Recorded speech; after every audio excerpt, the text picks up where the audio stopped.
আল্লাহ আমাদের সকলের সহায় হোন। দেশের দারিদ্র্য কমাতে সবচেয়ে কার্যকর উপায় হিসেবে দক্ষ জনশক্তি তৈরির উপর জোর দিয়েছেন বিশেষজ্ঞরা।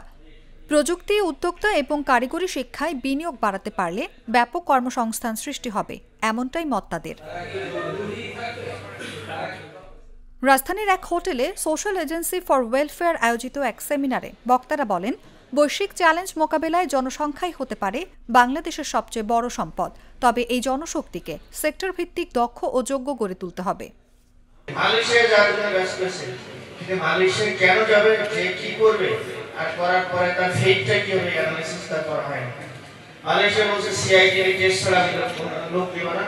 আমরা খুলনা টিটিসিতে সিআইডি টেস্টের জন্য বাংলাদেশে একমাত্র ইনস্টিটিউট করেছি যেখানে কনস্ট্রাকশন ইন্ডাস্ট্রিজ ডেভেলপমেন্ট বোর্ডের সার্টিফিকেশন সহ মালয়েশিয়া যেতে পারে।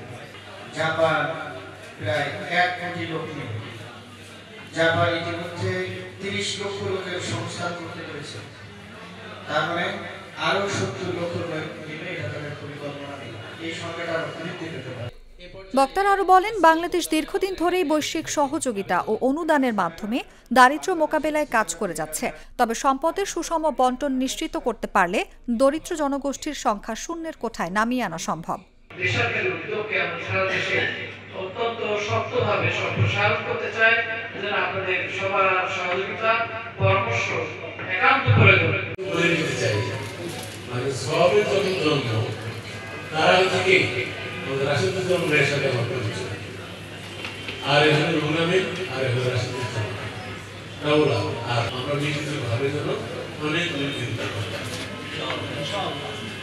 এখানে রাষ্ট্রপতি আমরা আলাদা করতে রাখি না, এর মধ্যে সেই বাঘের ফাউন্ডেশনেও তাকে সংযুক্ত করছি। এ সময় সেমিনারে অংশ নেওয়া দেশের বিভিন্ন প্রান্তের বিশিষ্টজনরা আশা প্রকাশ করেন, বেসরকারি সংস্থা হিসেবে সওয়াবের কার্যক্রম দেশব্যাপী গুরুত্বপূর্ণ ভূমিকা রাখবে।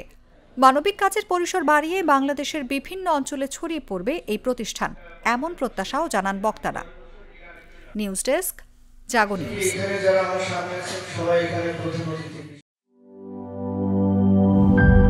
গ্লিটারের টুইন লেমন ও অ্যান্টিব্যাকটেরিয়াল ফর্মুলা বাসনকে চকচকে জীবাণুমুক্ত করে আমাদের দেয় গ্লিটার গ্যারান্টি।